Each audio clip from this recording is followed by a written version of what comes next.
So hey guys, how are you all? Welcome to. So we are back with a brand new movie on what if Naruto was forged an empire beyond the wall. But before we start, be sure to subscribe to our channel and like this video. Now let's begin the story. A pair of striking cerulean eyes opened in response to the sunlight filtering into the large room. Said man groaned as he slowly returned to the waking world. He felt a warm breath tickle his chest and smiled at the now common sight of the mop of blonde hair that belonged to his wife. The feel of her body pressed against his putting him at ease. He turned to look at the calendar and realized that it was a day of both joy and sadness for him.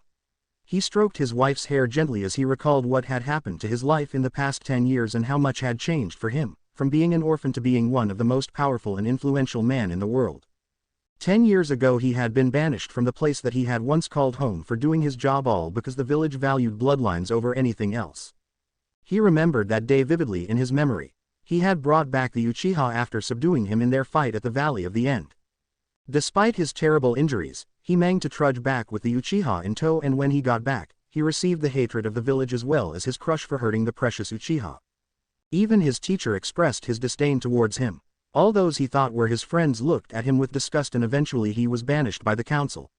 The only people that were willing to stand with him were Tsunade, Jiraiya and the Ichirakus. But they couldn't do anything except help him prepare for his departure as best as they could.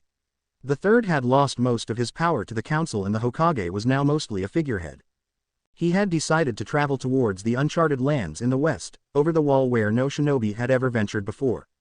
It was a difficult journey, and by the time he reached the war-torn lands in the west, he was completely exhausted and nearly out of supplies. It was when he had stopped to rest in a cave that he met the person that would forever change his life for the better. His mentor and surrogate grandfather, Yamamoto. The man was old and had clearly seen many battles, evidenced by his white beard and the many scars that littered his body. He saw the potential Naruto possessed and took the beaten boy under his wing. Naruto was taught how to use a katana by the old man as well as how to properly use his chakra. He was then taught how to use a different power called magic that had a different set of downsides to chakra but had two very big plus sides in that it had no real limitations since it was imagination given form, and the user faced no risk of dying if they ran out of energy. The old man taught Naruto the basics of magic, and Naruto took to it like a sponge, learning everything the old man taught him in record time. Eventually though, his happy times with the old man ended as Yamamoto passed due to a grievous injury inflicted by his opponent in an old battle. He passed on his magical sword to Naruto, and the old man's parting words would always be remembered by Naruto. Never ever give up and you will achieve what you believe. Don't stop moving forward. There is nothing to fear but fear itself. I know you will become a great man one day, Naruto. Remember that even the most insignificant person can have something to contribute if they choose to, and never let hatred fester, for it is a plague that will only bring ruination. Yamamoto said as he stared at the ceiling before the life left his eyes. Naruto buried the man below his favorite at the place where they trained and decided to continue his journey while training himself in the use of the sword left to him. It was after seeing the way the constant strife in the land was affecting the common people that Naruto decided to unite the lands, hiding himself away to train till he developed enough power to topple the warlords that were constantly at each other's throats and uniting the lands under one banner. He was crowned king of the Western Kingdom and helped it to prosper into what it is now. It was along the way that he met the woman who would later become his wife and queen of the kingdom. Celestia Ralgris was a beautiful blonde-haired woman with a body that made men drool. But what drew Naruto to her was his strong spirit that mirrored his own. They met when he went to gather allies towards the end of his campaign to unify the land. She came from a noble house but refused to be treated as a delicate flower and constantly wanted to prove that she was worthy of her name. She fought together with Naruto, leading the forces of her house into battle, working her way up into becoming Naruto's confidant and eventually his lover. Naruto proposed to her the same day he was crowned king, and the people cheered as she accepted the proposal with tears of joy. Naruto was cut off from his musing when he heard his wife mutter, indicating that she was finally starting to wake up. He couldn't help but chuckle as it was widely known that the queen wasn't much of a morning person, and given their activities last night, she would probably rather sleep the day away, but alas, they had matters to attend to as the king and queen of the kingdom. Naruto continued stroking his wife's hair as she stirred. Celestia opened her eyes to the morning, looking around the room sleepily before giving a warm smile to her husband, snuggling deeper into his chest. "How are you feeling, love?" Naruto asked. "Tired. I think we were a little bit too passionate last night," Celestia said with a fond smile, recalling their bout of lovemaking. They had sex nearly every night, the activity helping them to relax. It never got boring whenever they made love, despite having been going at it for 2 years now. "You certainly weren't complaining. But we do need to get up now, dear. We have a council meeting to attend soon after all. Naruto said, causing his wife to pout. Naruto simply chuckled and in one swift movement, carried her in his arms to the bathroom so that they could get ready. It was an hour later after some fun in the bathroom, a shower and their breakfast before the royal couple was ready in their normal outfits for the council meeting. Naruto was dressed in a black and white bodysuit with white and silver armor over it that had similarities to those worn by the samurai with an ornate silver crown.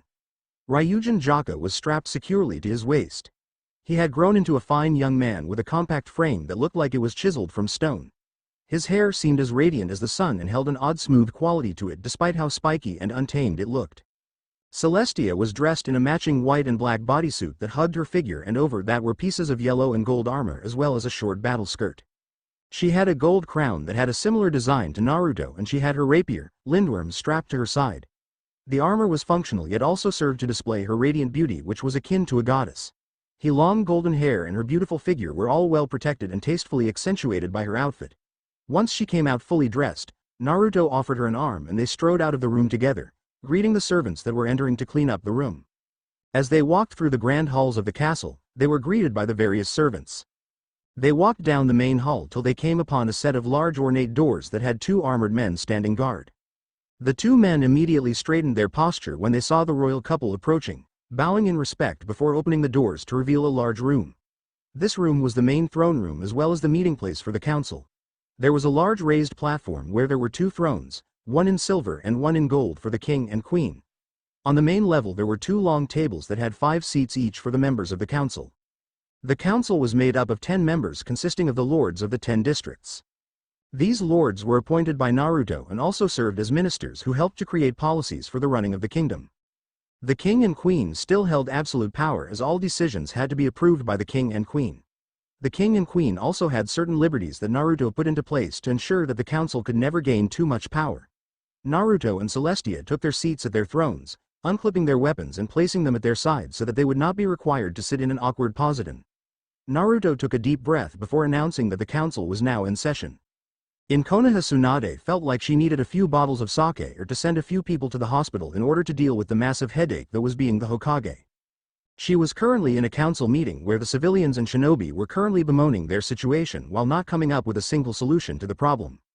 Part of her wanted to curse Sarutobi for the problems that he had unknowingly created, but she knew that the blame wasn't fully hers as Sarutobi tried his best to salvage the pieces and patch the holes that the sudden death of Minato had caused. By the time things had settled down and Sarutobi could focus on leading the village as a Hokage proper, the council had seized far too much power and the Hokage was little more than a figurehead.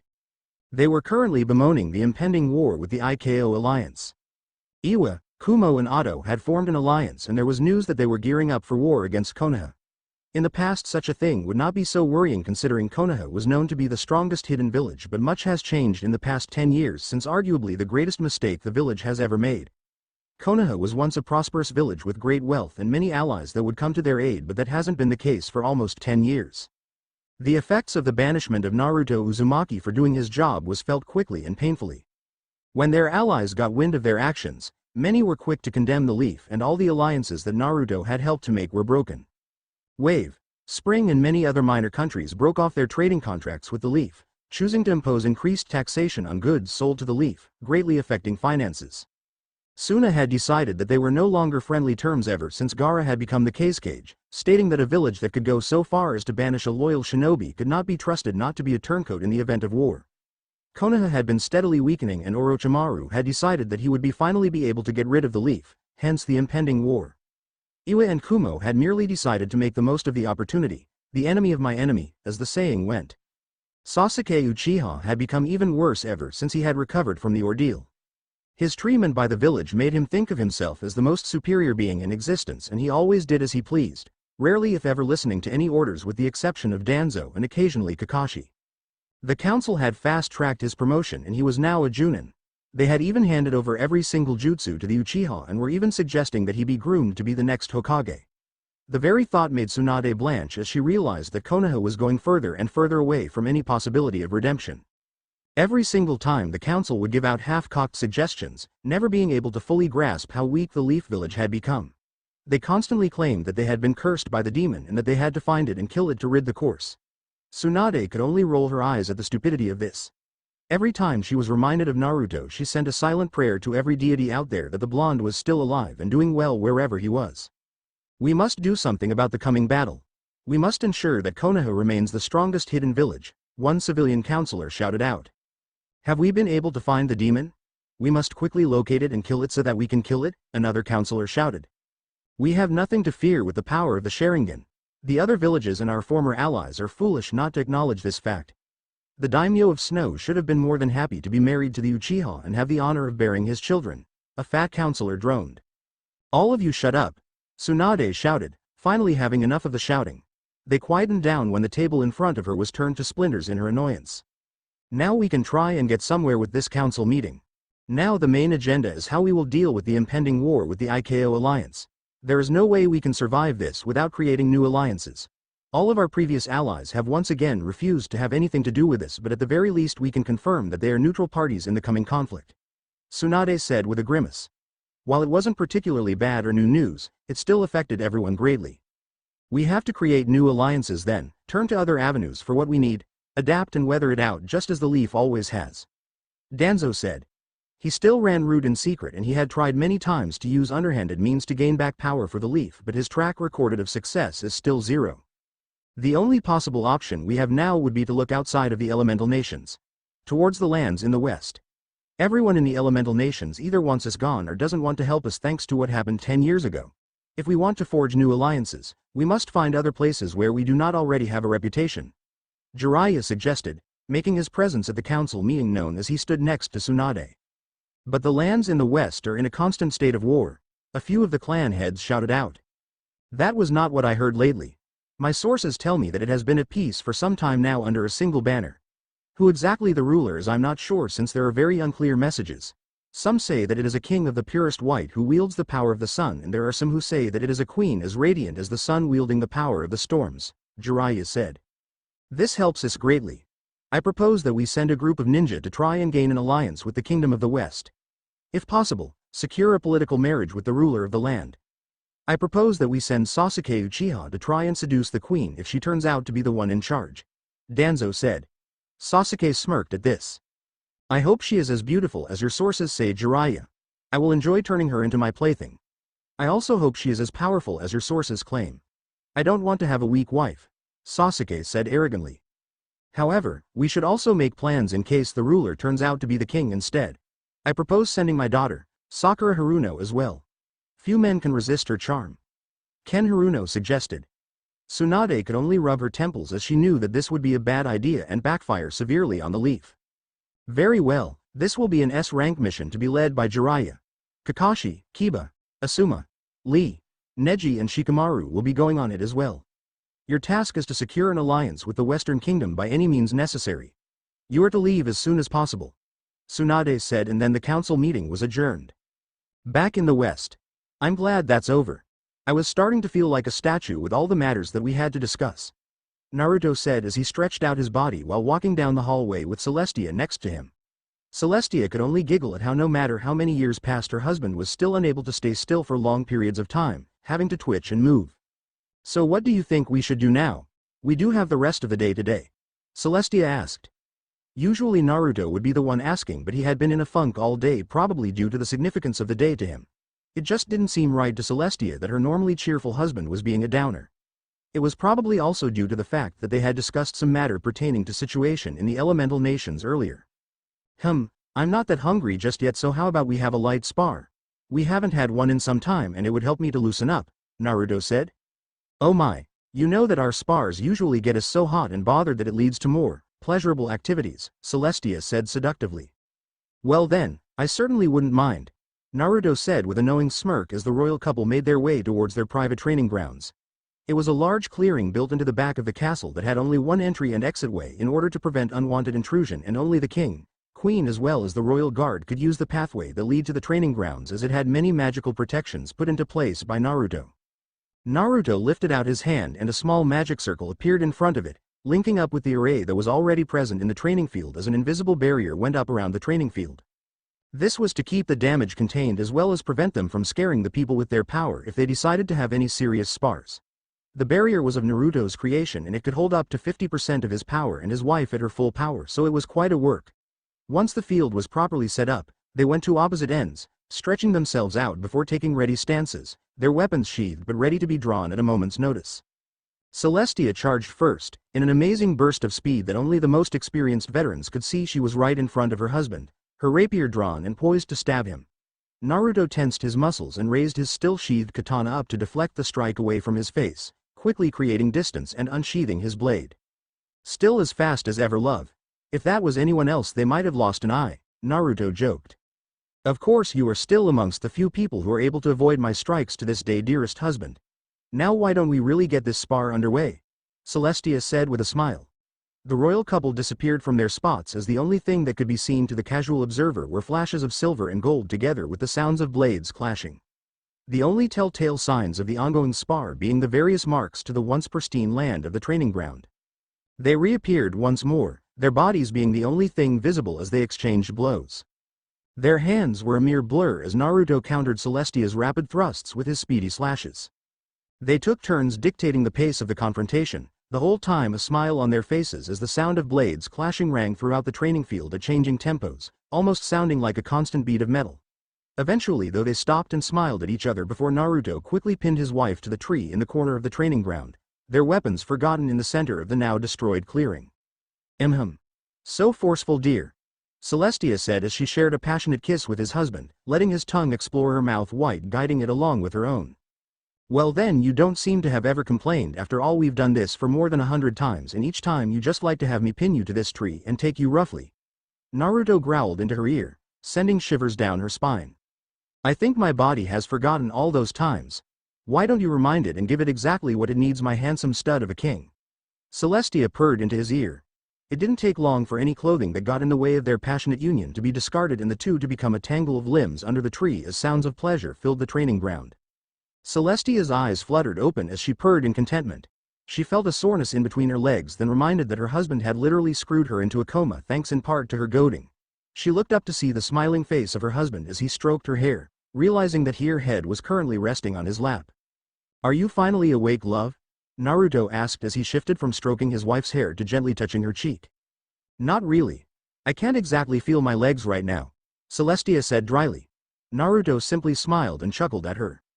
Perhaps you shouldn't have goaded me into such a rough session, love, Naruto said, scoping his wife up in his arms, creating two clones, one to gather their belongings and another to jumpstart the magic spells that would restore the training field back to what it once was.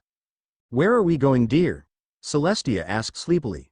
We should go take a bath before we head out for dinner. I'll help you get rid of the soreness. Then after that we can have a good night's rest, Naruto said as he carried his wife to the grand bathroom that had a large hot spring in the middle exclusively for use by the king and queen. Naruto helped to get Celestia out of her clothes, getting out of his own before carrying her in his arms and going into a hot spring. He summoned a clone to help get the bathing supplies while he adjusted his wife so that she was seated comfortably on his lap. He gave her a massage so as to soothe her muscles, using magic to help to ease her fatigue before lathering her body in soap and cleaning her pristine skin with the sponge. After that he washed his wife's hair with the utmost care, relishing in the sounds of content that she let out all the way. He was about to give her some peace so that he could do his own washing, but she insisted that she should give him the same treatment. Once they were cleaned and had their meal, they turned in for the night, Celestia choosing a white nightgown that displayed her figure while Naruto chose simple boxers, the royal couple falling into a dreamless slumber in each other's arms. 2 weeks later, Jiraiya and the rest of the Konoha envoy had finally managed to make it to the capital of the Western Kingdom. It wasn't an easy journey, and as they traveled through the land they could still see the impact of the long period of war. They were fearful at first, thinking that Jiraiya's information had been wrong and that the West was still at war until they came upon the first city of the kingdom. They were able to get directions to the capital as well as learn about an upcoming tournament that would be held in the next few days to celebrate the creation of the Western Kingdom. They didn't really bother on digging for much more information though, since they had a very tight schedule, as each day the envoy was away from the Leaf meant one more day without their aid in the Leaf's defenses. They were awed by the grandeur of the capital, the hustle and bustle of the civilians as they prepared for the coming festival. They decided to head straight for the castle to try and get an audience with the ruler of the kingdom, as time was of the essence. The castle was located near the center of the capital, and Jiraiya had to admit that the way the capital was laid out was very strategic. It wasn't very noticeable, but the most important shops for sustaining life were located closer to the castle, almost as though in case of an attack the outer ring could be abandoned if necessary. Add to that the increasing security that could simply be attributed to the protection of the castle when in fact they were probably there to ensure that key points were protected made Jiraiya admit that whoever designed the place had their heads on right. They were halted by the guards at the castle and they were asked to show their paper before proceeding. At first Jiraiya was afraid that they would be stopped since most daimyos wouldn't allow random people to enter their country. He couldn't be certain though of why they had been let through since they had been allowed in using fake identities that registered them as civilians. They were led by a pair of guards through the castle before they were brought before a large set of doors. The guards escorting them nodded their heads before the doors were opened and they were escorted in. They felt an odd sensation as they entered the room but shrugged it off, choosing instead to focus their attention on the beautiful woman sitting on a raised platform. Holy shit, she's hotter than Tsunade's henge, Jiraiya thought as he let out a perverted giggle. Sasuke and Kiba were eyeing her like a piece of meat and Kiba was cursing the fact that the Uchiha would probably get first dibs on such a woman. Sasuke on the other hand was practically salivating at the thought of having such a woman. He could tell she was strong and would be the right woman to be the Uchiha matriarch in his mind. Jiraiya quickly got into his business mode and kneeled in front of the queen, the rest of the Konoha envoy doing the same. Sasuke was pulled down by Kakashi before he could utter a protest, the copy nin making sure that his student didn't jeopardize the chance of an alliance. Your Highness. Thank you for allowing us to be in your presence. May your reign be prosperous and long. I am, Jiraiya said but was cut off as the queen raised a hand to silence him. Jiraiya of the Sannin from Konoha. I am Queen Celestia of the Western Kingdom, so what brings you Konoha nin here to my kingdom? It is quite some ways off from the land of the elemental nations, Celestia said. It is a pleasure to meet you Queen Celestia. I am honored that you have heard of me. We are an envoy from Konoha located within the land of fire and we are here to hopefully create an alliance with your kingdom and the land of fire, Jiraiya said. Celestia's expression changed as she seemed to be contemplating the idea for a moment before it shifted back to an expression of indifference. No, she flatly replied. Would you explain your reasoning as to why you would reject our offer? The land of fire is quite a large and wealthy portion of the elemental nations and it would be largely beneficial for us to have an alliance, Jiraiya said. Do not take me for a fool. I know of the impending war in the elemental nations and I will not drag my people into it. There is nothing you can offer me that will even make me consider your offer. We have no need for your jutsu and we have more wealth and resources than your country could ever hope to achieve, Celestia said. How about bloodlines? I am certain they could help to strengthen your kingdom. Like the shadow manipulation of the Nara, the enhanced senses of the Inuzuka and even the all-seeing eyes of the Hyuga, Jiraiya said trying to barter for an alliance. There is no need for such bloodlines in this kingdom. We are all content with what we currently have and as you have clearly seen, the people here are all happy with what they have now. If that is all then please take your leave, Celestia said coldly. She had no intention of dealing with the people who came from the village that had hurt her husband so deeply. It was already a miracle that she didn't just have them executed or thrown out as soon as she received word that they had entered the capital. Her husband was currently at the orphanage for his weekly visit and so she decided to leave him out of the matter, not wanting him to be affected by their presence, especially the arrogant Uchiha. How about the Sharingan? Sasuke said arrogantly as he stood up before Kakashi could reprimand him. What about the Sharingan? Celestia said, deciding to humor the boy since she could already anticipate what he would say. It would give her a good excuse to execute him after all. We could give you a child with the almighty bloodline of the Uchiha in exchange for an alliance, Sasuke suggested as he eyed Celestia like a piece of meat.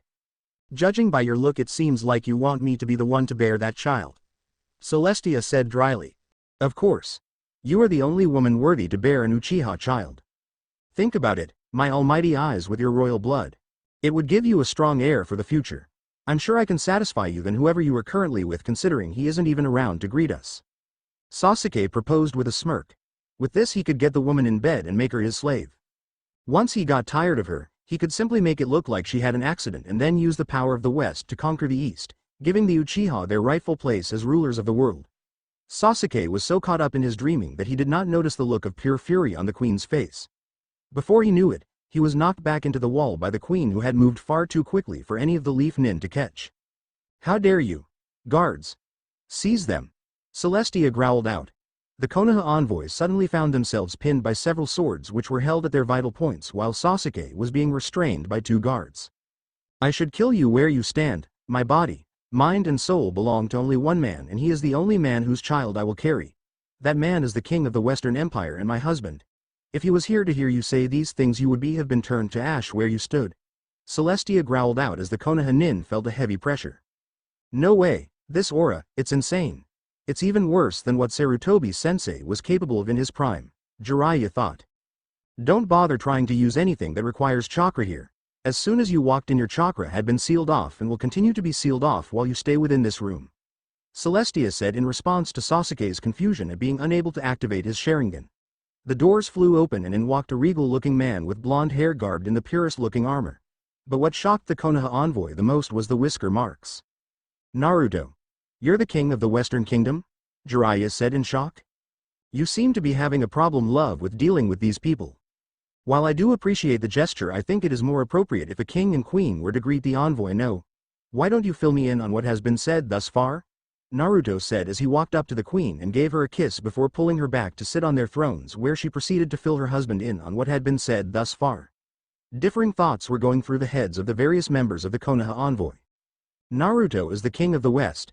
This works to our advantage.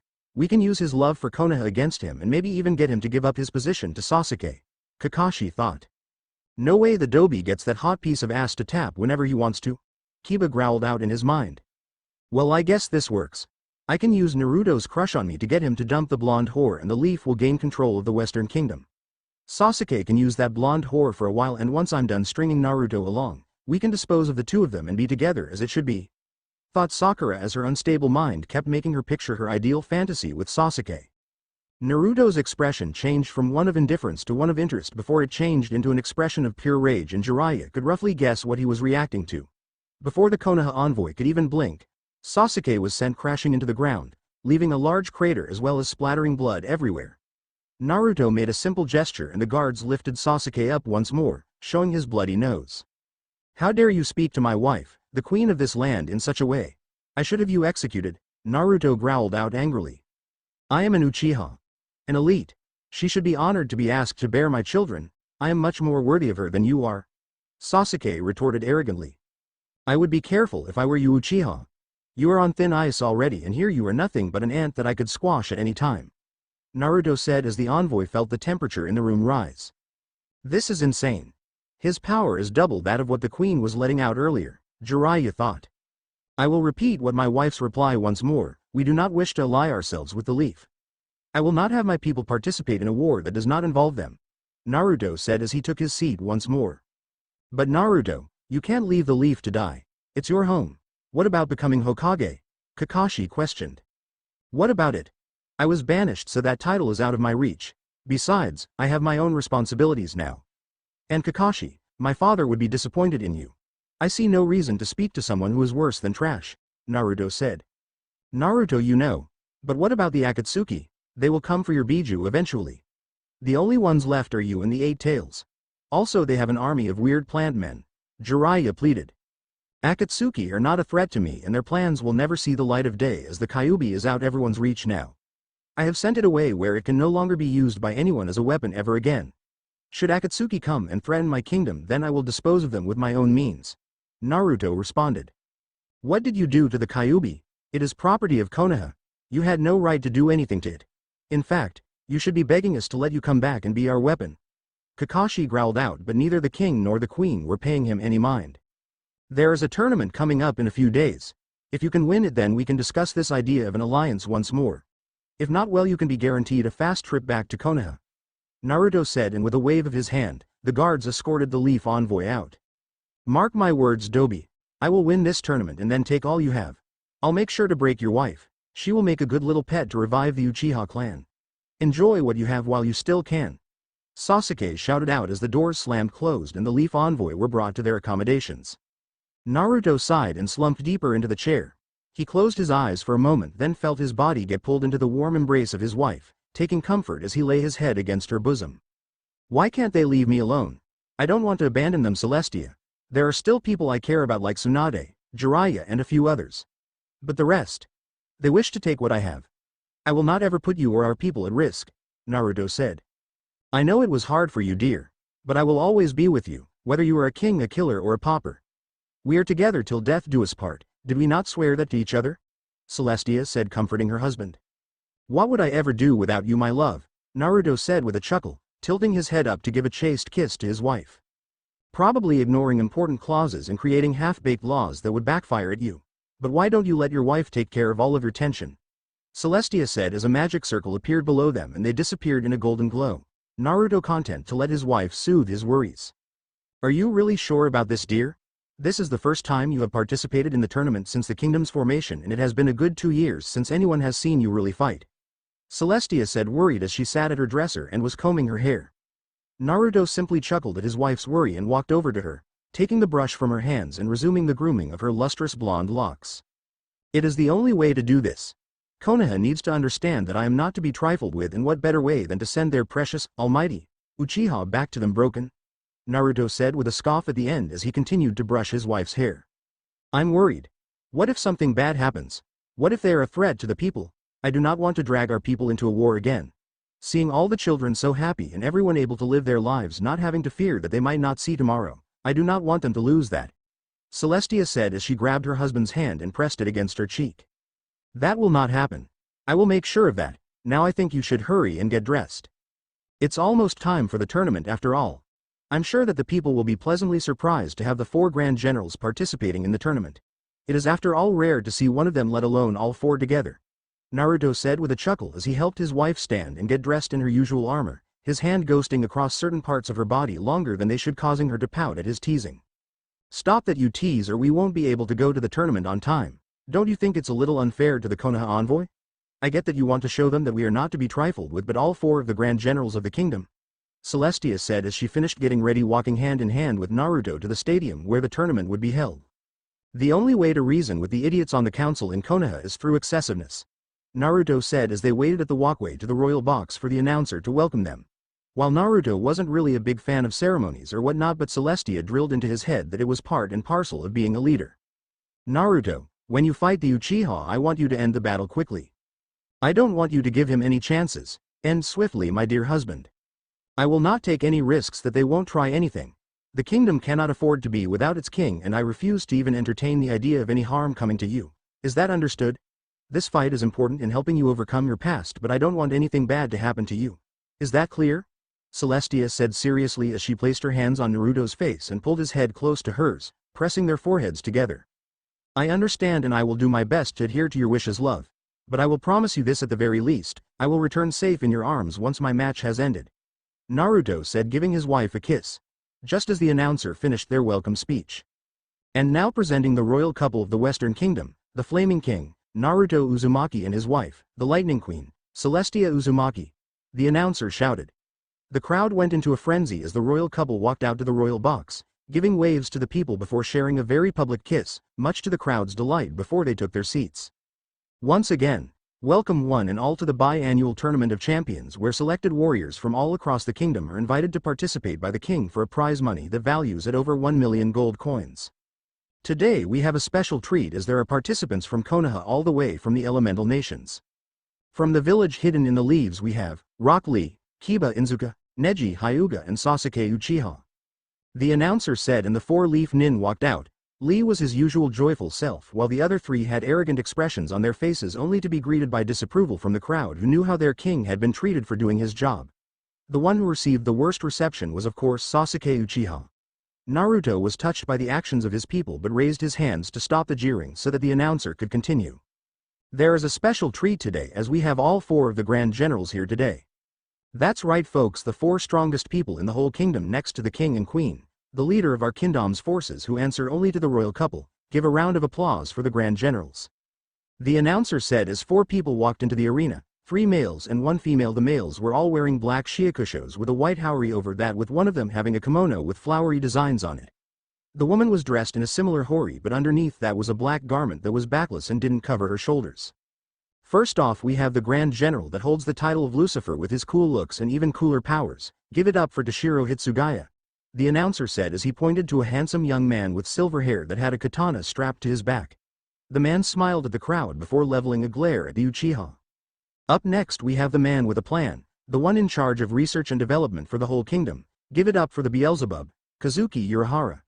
The announcer gestured to a man with dusty blonde hair with a striped bucket hat on his head who smiled before whipping out a fan and striking a humorous pose.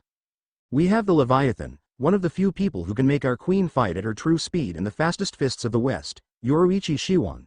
The announcer said, gesturing to the woman who had mocha skin and purple hair who gave a coy smirk to the crowd, making them go wild. Last but not least we have the Asmodeus, the man who can charm any woman except our beloved queen and can drink enough to kill a horse, Shunsui Kiraku. The announcer said as he gestured to the final man who had black hair in a ponytail and a straw hat over that. He had a two-sword pair with one short and long sword which was different from the other two males. What do you think of our chances, Jiraiya? Kakashi asked. It's not looking too good, I would say. Those four, they're strong. Insanely so. They're at the very least cage level, and to make matters worse, we have no idea what they can do. Frankly, I think we can kiss our chances at an alliance goodbye. Heck, I would think that after that fiasco Sakura caused in her attempt to seduce Naruto yesterday that we would have been booted out already, Jiraiya said grimly. You can't be serious. Lee, Neji and Tenten are all strong Junin, and Sasuke is low cage class going to high cage when he uses his cursed seal. There is no way those guys are cage class. The woman and the silver-haired man possibly, but those other two look like jokes. Kakashi responded. If only you knew how wrong you were, Kakashi. Those two you labeled as jokes, they're probably the strongest two here next to Naruto and his wife. The way they move speaks volumes of their power, and their act of foolishness is due to the simple fact is that few could pose a threat to them, that they don't need to take things seriously. Jiraiya thought, realizing that they had been roped in a losing bet with Naruto. I thank you all for coming to the biannual tournament and festival. The first pair of fighters are ready, and it is with great pleasure that I announce the festival to officially commence, Naruto said as he held out his goblet and had a toast with his wife before the first match began. Alright folks, for our first matchup we have Neji Hyuga from the Hyuga clan of the Leaf against our Asmodeus, Shunsui Kiraku. Let the battle begin. The announcer shouted before moving out of the way of the two fighters. Everyone else returned to the competitors' boxes as only Neji and Shunsui were left in the arena. HMPH, so you're supposed to be one of the strongest here? Pathetic. I will show you the might of the Hyuga clan. You should just give up, there is nothing you could do to possibly trump my all-seeing eyes. Neji sneered at the man who simply tipped his hat in a greeting. It's a pleasure to meet you. I wasn't really keen to participate in this tournament, but it was an order from His Majesty himself, so I really couldn't refuse. Kiraku said as he let out a sigh. Then you should just surrender and accept your fate, Neji said as he got into a fighting stance. Unfortunately, I can't surrender or I'd lose face as a Grand General as well as bring shame to His Majesty. I would much rather be enjoying a drink or two, so forgive me if this match ends a little quickly, Kiraku said with a smile before he blurred out of sight. It was only by sheer reflex that Neji was able to dodge a hit that was meant to deliver a crippling blow, jumping away in shock. That speed, I could barely see him move, and if he isn't considered the fastest, then how fast exactly is the fastest, Jiraiya thought to himself. I couldn't follow his movements with the Sharingan. How? That shouldn't be possible. That power should be mine, Sasuke seethed. Oh my, that was meant to incapacitate you. Oh well, I guess I'll have to step it up from here on out then, Kiraku said, turning to Naruto, who gave a nod. Well, it seems that His Majesty wants me to at least show off a little for the crowd, so I guess you are lucky to be one of the few people who will get to see my swords and live. After all, I've been forbidden from killing you after all, Kiraku said as he pulled out his other sword, crossing them over and muttering some words before pulling them apart, the swords transforming into a set of Chinese scimitars. This guy is no joke now. As soon as those swords changed, his power skyrocketed. He is easily S-ranked, maybe even double S-ranked. This begs the question on how strong the others are. Even then, I don't think that this is the full extent of his power. This kingdom really has some monsters, Jiraiya thought grimly. Bushugoma, Kiraku said lazily as he swung his blades in a wide arc, releasing a strong burst of energy that spun towards Neji. Kaden, Neji countered, going into the stance for the Hyuga defense and finding himself having to put in quite a good bit of effort in trying to counter his opponent's attack. Irony. White, Kiraku said as he appeared in front of Neji in a much faster burst of speed, the one he started the match with, and sliced Neji with his blades. Neji putting up a sloppy defense which was the best he could manage. Neji collapsed to one knee as he felt the pain from the wounds set in. Why, the cuts were all extremely light, so why is it that they hurt so badly? This shouldn't be possible, unless it has something to do with what he called out earlier, Neji thought to himself. Sorry then, mister. I want to get back to relaxing, so I'll have to end this match now. Takauni, Kiraku said as he appeared above Neji, and with a simple tap with the pommel of his blade, Neji was down for the count. And the winner is Shunsui Kiraku, the announcer said as the people all cheered at his victory. How? Some sort of genjutsu? What exactly is going on here? And why can't I copy any of his moves? I won't accept this. Sasuke seethed as a few of the Konoha envoy helped to bring Neji to their area of the stadium for some medical attention. No way, if my guess is right, then we definitely don't want to mess with that guy. He can somehow make children games real. That's why Neji was hurt so badly despite receiving light hits, and that's why he got knocked out with a simple tap. The question is though, what exactly is the extent of the man's powers?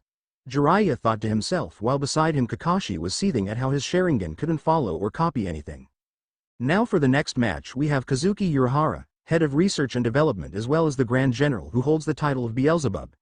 He will be up against Kiba Inuzuka from the famous Inuzuka clan of trackers in the Leaf. The announcer said as both competitors stepped into the field. The announcer raised his hand in the air and signaled the match to begin, jumping away to his safe spot. I guess I have to match up to Kiraku's performance now. Can't let myself look bad now, can I? Kazuki mused as he drew his sword and muttered some words that caused the blade to be surrounded by a red glow before its form changed into a sleek medium-sized sword. Another sword that changes its form with some sort of incantation. Is it some sort of chakra weapon? But it feels different, Jiraiya thought to himself. Big whoop, your sword changed shape, that still won't help you against me. Kiba sneered although he was trying his best to hide his fear. He was thinking that his opponent was some clown, but seeing him have a similar ability to Neji's opponent made him fearful. Kiba was suddenly caught off guard as his cheek sported a light cut. That was a warning shot. Now let's see how good you are, shall we? It's said that the Inuzuka have the keenest senses. Let's see if that will help you against me, Kazuki said as he lightly swung his sword, causing a wave of crimson energy to emanate from the blade towards Kiba, who was forced to dodge to the side in order not to be hit by the attack. Kiba was shocked to see that the ground sported a deep trench from where the attack had traveled. Don't look down on me, Kiba roared out as he charged towards Kazuki, his nails extended and sharpened into claws as he went into his regular taijutsu style, trying to land a hit at the smirking Kazuki, who was simply weaving around his strikes as though he was always 2 steps ahead. Kiba was mindful of the hand that was still holding the blade, making sure to be able to react to it should Kazuki choose to counter with it at a moment's notice. You're pretty good, but for someone from His Majesty's age group you are far weaker than he is. And you expect the obvious. While good in your own unique style of combat, you aren't adapting to changes in the situation. For example, if I changed my strategy, Kazuki said calmly as though explaining the weather. Kiba was surprised when Kazuki seemed to go for a counter with his sword only to toss it in the air. Kazuki blocked Kiba's strike with his left arm before delivering a wicked palm thrust at Kiba that sent him flying into the arena wall. Don't compare me to that lowly demon. I'll kill you with this move. Suga, Kiba shouted as he emerged from the wall and went into his attack, spinning at high speeds like a drill towards Kazuki, who simply smirked and raised his blade across his body, creating a red hexagonal shield in front of him. Kiba's attack hit the shield directly and pushed Kazuki back slightly but did no damage at all to the blonde man, who managed to force Kiba to stop his attack, the Inuzuka staggering a little as he felt his chakra starting to run out. You seem to be a little dazed. Let's see if this will get your focus back on this battle, Kazuki said with an evil smile as he flicked his wrist, sending multiple small red projectiles of energy from the hexagonal energy structure in front of him, forcing Kiba to roll out of the way, barely able to avoid the brunt of this attack. Don't look down on me, Kiba growled out. Despite his exhaustion and injuries, he attempted to use another Suga on the man, this time putting in all his remaining stamina into it. However, much to the shock of the Konoha envoy and Kiba himself, Kazuki simply drew circles in the air in the opposite direction to Kiba's Suga. Instead of the attack tearing through the man like it should have, Kiba found that all the power he had put into the attack had been dissipated and he found himself on the ground, the tip of Kazuki's blade dangerously close to his throat. I surrender, Kiba said, knowing that he had barely anything left to fight with and his opponent still looked as fresh and chipper as before the battle began. The announcer called the match and Kiba was helped out of the arena by Asuma before Sakura gave him some medical attention and a pill to help him deal with the chakra exhaustion as the crowd cheered at another victory for the kingdom. Still doubting that my earlier observations, Kakashi? I'm tempted to just up and leave right now just so that we save face. The past 2 matches have gone to show just the kind of caliber of people Naruto has working for him. None of our participants could even make their opponent have to work for the victory, Jiraiya said with a grimace as he watched the next match between Lee and the only female Grand General about to begin. We still have a shot here. With Lee and Sasuke. Lee is just as strong as an S-class shinobi if he releases the 6th gate, and Sasuke still has his cursed shield and Sharingan. Between the 2 of them I'm sure we can at least get 1 victory to make Naruto give us the aid we need, Kakashi said. I look forward to pitting my youth against your youthfulness. Let us have an exciting match. I am interested to see what the best hand-to-hand combatant in this kingdom is capable of. Lee said as he got into his stance, opting to take off his weights immediately since judging from the previous match the woman wouldn't be any slouch in the speed department considering she was supposed to be faster than her other companions. As soon as the bell rang indicating the start of the match, both fighters blurred out of sight as loud sounds of contact followed by destroyed turf in the arena were the only signs of the clash between the two fighters. They appeared once more at opposite ends of the fighting area, Lee showing slight signs of fatigue and some bruising. "You really are worthy of your title. To think that you could keep up with me. That's a feat few have achieved," Yoruichi said with a sly smirk. "You are most youthful in your attacks. If it wasn't for Gai-sensei's training I would never be able to keep up with you," Lee said with a smile. "Well then, I guess we should step this up a little, shall? Give the crowd something to really cheer about," Yoruichi said as a light blue aura started to surround her. "Very well, I guess I should meet your power with my own by releasing 3 of the gates," Lee said as his skin turned red and his chakra became visible. The two disappeared once more and this time sonic booms were heard as the signs of the two clashing became much more obvious. Then both appeared as their bodies seemed stock still while their limbs were not even visible as they exchanged a flurry of strikes. It seemed that they were evenly matched until Yoruichi smirked and dodged one of Lee's attacks, getting inside his guard and driving a wicked kick into his knee, causing Lee to stumble before he was sent flying into a wall by a wicked palm thrust. Lee pulled himself out of the hole his impact had left in the wall and shook his head to try and shake off the feeling of being disorientated. "It has really been a fun fight thus far, but I have to end this now because the next match needs to start. Honestly, if circumstances were different we might have been able to spar more often and maybe even learn a thing or two from each other, but this is the end," Yoruichi said before her entire body glowed white and white lightning seemed to radiate from her form. She disappeared from her spot and before Lee knew what hit him, his vision went black as Yoruichi delivered a devastating flurry of strikes that incapacitated him. "Let's put our hands together folks for that exciting match and amazing showing from both Rock Lee of the Leaf and our Leviathan, Yoruichi Shiwan," the announcer said as Rock Lee was carried out of the arena by Jiraiya and Yoruichi waved to the crowd before blurring to where the rest of the Grand Generals were. "And now for the final match of this tournament, we have our Lucifer." The announcer was just about to announce the next matchup between Sasuke and the last remaining Grand General when Naruto stood up from his seat causing everyone to go silent. He jumped from the royal box, landing softly in the arena. "There will be a change in the program. I would like to be the one to take on the Uchiha from the Leaf," Naruto said without a hint of emotion. "Oh my, in a surprise turn of events, it seems our king himself has decided to participate.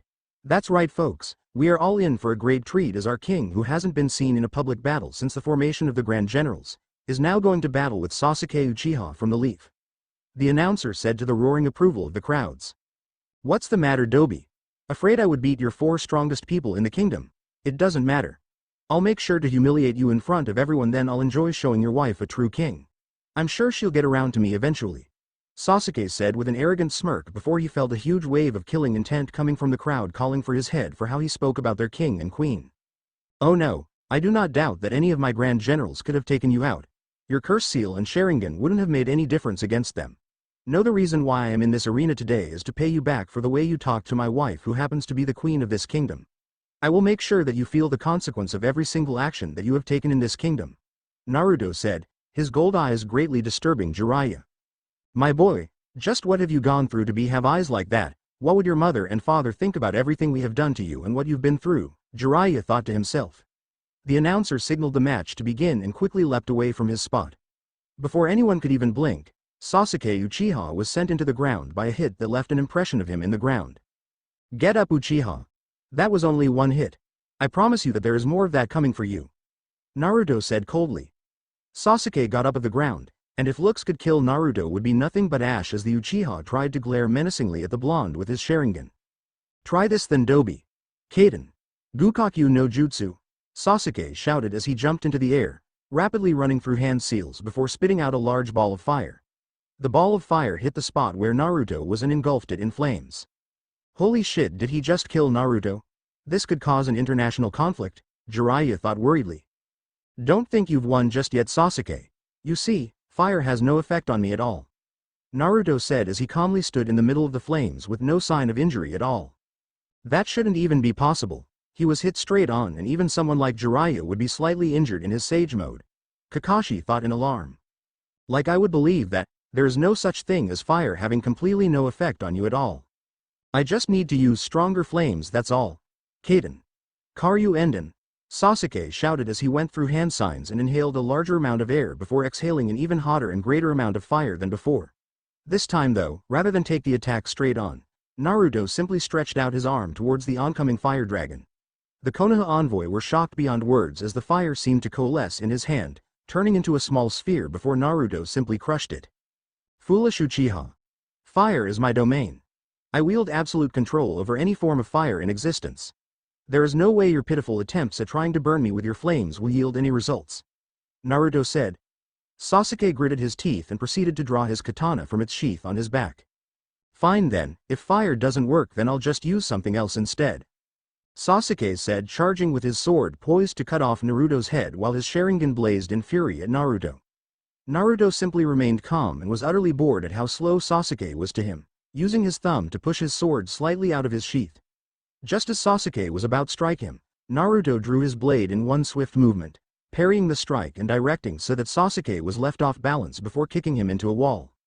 That shouldn't be possible. My Sharingan couldn't read his moves. How is the Dobi so strong? Is this because of him leaving Konoha? That power should be mine. I deserve it as an Uchiha, as an elite of this world. Sasuke thought with gritted teeth as he channeled lightning chakra into his blade. Soon the sound of chirping birds could be heard throughout the stadium as pale blue lightning sparked at Sasuke's katana. That sure brings back memories, doesn't it? After all, that was the same attack that you used to nearly kill me. But such a thing won't work on me anymore. I am no longer that same blonde idiot you fought with all those years ago. No, I've got my own responsibilities now, so there is no way I can lose to someone like you. Naruto said as Sasuke charged forward at his highest possible speed, his form a blur although it still seemed to be slow to Naruto, Celestia and the Grand Generals. The katana filled with Raiden chakra was poised to stab the king in his heart and end his life, but Naruto merely sidestepped the attack, gripping Sasuke's wrist and causing him to drop the sword, the blade falling to the ground as the supply of Raiden chakra was cut off. Then, much to everyone's shock, Naruto threw Sasuke into the ground with a great amount of force, lifting the man off his feet as though he weighed nothing. Call the match. I see no reason to continue this humiliation. I expect you to be packed up and gone by tomorrow latest, people from Konoha. Naruto said as he started walking towards the royal box to rejoin his wife just as the announcer called his victory. You don't get to choose when this ends, Naruto.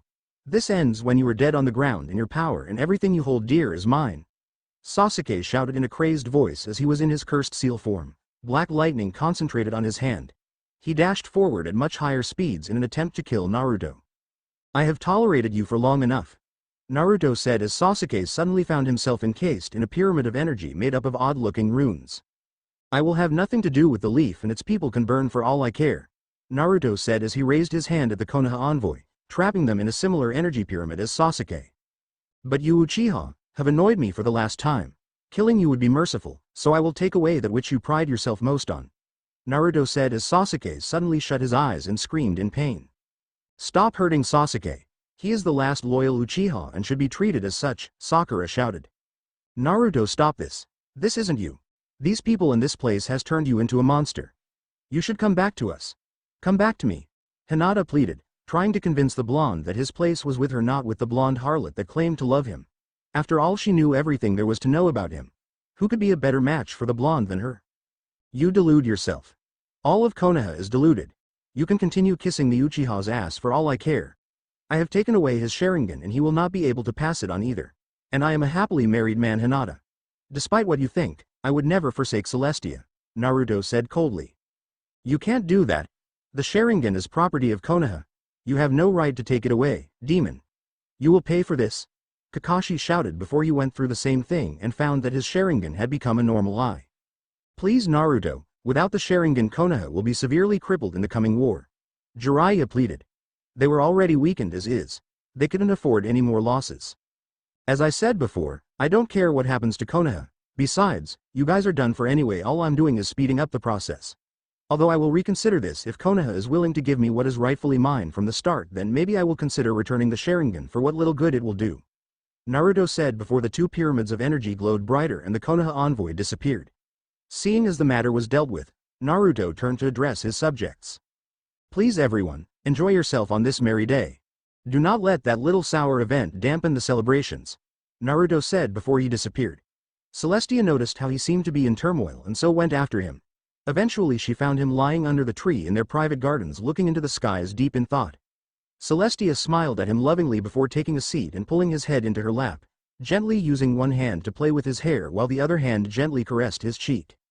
Care to share what's on your mind? This recent dealing with Konoha has left you more troubled than any other. I don't think I've seen you this emotionally exhausted since, ever. Celestia said as she continued her tender caress, Naruto visibly relaxing at her touch. I feel somewhat bad, you know, for those people who were once precious to me, at least in Konoha. As much as I know most of that village deserves what's coming, a part of me still wants to try to believe that they deserve a chance, that they can be redeemed. I wonder what my parents and Sandame Gigi would think, Naruto said, voicing out his thoughts completely to his wife. Naruto, I don't deny that there are some who truly don't deserve the same fate as the rest of the village, but honestly, most have been given far too many chances. They were saved by your parents before and then saved by Old Man Third. Both times they had a chance to craft a stronger and better Konoha, but each time they merely went down a darker road, becoming a more and more perverse image of the Konoha that your parents and the Third believed in. They are not the same anymore. You did the right thing by giving those you believed could change an opportunity to save themselves. Celestia said. Naruto smiled and laced his hand with the one that was stroking his cheek. What would I ever do without my queen by my side? Naruto mused. Probably doing a bang-up job of running this kingdom, Celestia said with a giggle while Naruto pouted at the joke. Anyway, now that you aren't all grumpy and uptight anymore, why don't we go take a shower together? And while we are at it, you can help me scratch a certain itch I have that you caused while beating down the Uchiha. Celestia said with a seductive grin before getting up and walking into the castle with a sway in her hips that caused Naruto to absent-mindedly follow her to their chambers. The Konoha envoy were surprised to find that when the green light had died down they were back in Konoha and the energy pyramids that confined them were gone. They were currently in the middle of Konoha and the people all around were looking at them strangely, wondering where exactly they had come in from. Jiraiya decided to ignore the stares as there were much more pressing matters to deal with right now. He first checked the status of the rest of his team and saw that aside from the injuries sustained by the tournament's participants, everyone else was in good shape. He was surprised though when he found a scroll in his hand that appeared out of thin air bearing the crest of the king of the Western Kingdom. Alright guy, help to bring the 4 tournament participants to the hospital for a thorough checkup and rest for them to recover. The rest of you will help him. Kakashi, Asuma. The 2 of you will be following me to give the report to the council as well as verify our statements. Jiraiya said as he and the 2 Junin disappeared in a shunshin to the Hokage's office. So what do you have to report, Jiraiya? Was the mission a success? Tsunade asked as she leafed through the insane amounts of paperwork that she had on her table. The mission was a complete failure. We need to report everything that happened to the council now, Jiraiya said with a grimace. Tsunade nodded before signaling the hidden Enbu to call for a council meeting. What do you have to report, Jiraiya? Is that an alliance contract? Danzo said as he noticed the scroll that Jiraiya was holding. The mission to try and make allies out of the Western Kingdom was a complete failure. We were not only unable to gain an alliance with the Western Kingdom, but there is a risk of war breaking out between us as well as 3 of the envoy being heavily injured and the loss of the Sharingan for Konoha. Jiraiya explained as everyone finally noticed that Kakashi now had 2 normal eyes instead of 1 Sharingan eye. The council was immediately in uproar until Tsunade banged the table with her super strength to get their attention. Silence. Jiraiya, explain what exactly happened on the mission, Tsunade ordered. We entered the Western Kingdom as per mission instructions and were surprised to see a powerful kingdom that was not only well defended but it was also very prosperous. The people were all happy and well cared for. As we reached the capital, we managed to pick up some important information about the kingdom, such as how it only recently reached its current state and how the currently ruling monarchy were well loved. We headed over to the main castle to ask if we could have an audience with the ruler of the kingdom and were immediately granted permission to see them. At first we only met the queen and tried negotiating with her for an alliance. However, Sasuke arrogantly tried to preposition her as though she would submit herself to him just because he was an Uchiha, causing negotiations to become tense. Then everything changed when the true ruler of the kingdom, the king himself, entered the room. It was to the great surprise of the entire envoy when we found out that the king of the Western Kingdom was none other than Naruto Uzumaki. Jiraiya said, stopping his story to allow the information to sink in. The council was in uproar at this information as many called for the demon to be killed while others claimed that they owned the Western Kingdom by proxy since the Jinchuriki was the property of Konoha. Mebuki Haruno even said that her daughter's seduction should have worked given the demon had a crush on her daughter. They were quickly silenced once more by Tsunade, who motioned for Jiraiya to continue. Naruto talked to his wife, the queen whose name was Celestia, and after finding out what Sasuke did, He immediately gave the Uchiha a good hit and held us all at sword point. Though for some odd reason he didn't kill or imprison any of us and instead offered us a chance, saying that if we managed to win a match in the upcoming tournament to celebrate the formation of the kingdom, he would consider an alliance. However, we were sorely mistaken on our chances as it was a one-sided victory in favor of the Western Kingdom. Naruto brought out his best warriors, 4 people said to be the strongest in the kingdom next to Naruto and his wife. He also decided that he would personally battle Sasuke, tossing the Uchiha around like he was a wet behind the ears genin trying to take on a cage. Jiraiya said. How is this possible, Jiraiya? Sasuke is one of the strongest we have in the Leaf Village. For him to be beaten so easily, I don't recall the Jinchuriki ever having this much power, even with the help of the Kyuubi. Danzo said as he cataloged all the information learnt today for future use.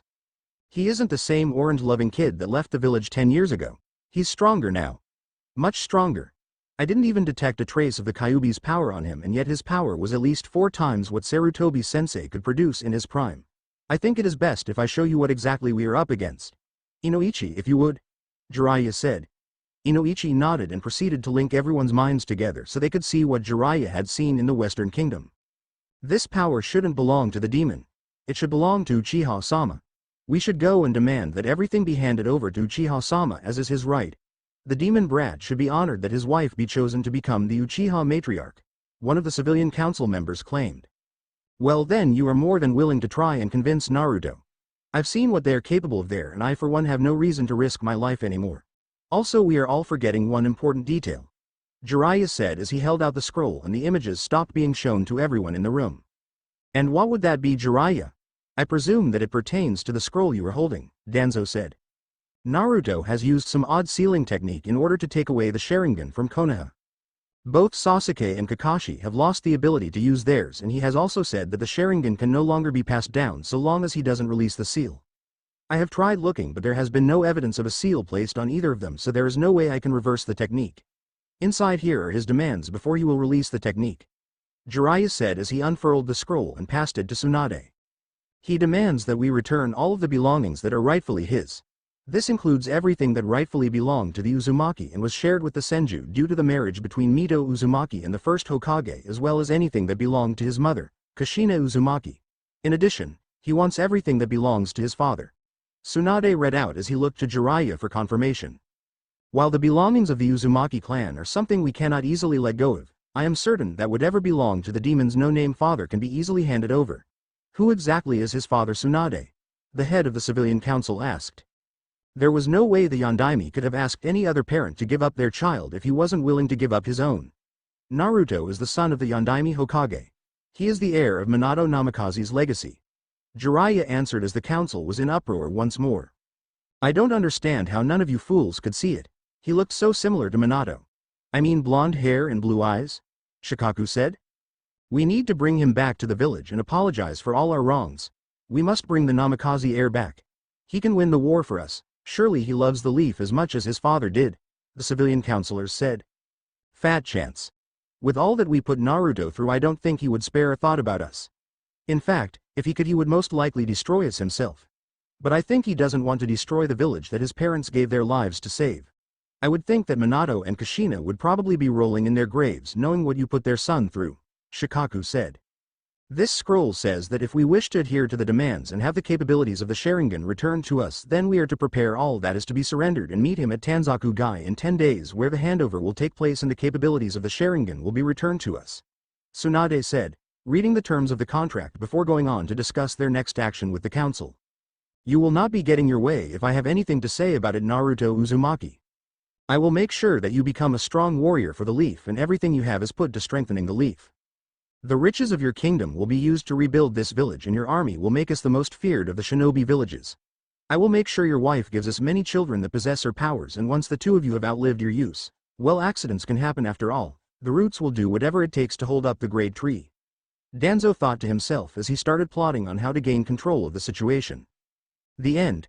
Thanks for watching. Also remember to subscribe and like this video. See you in the next video.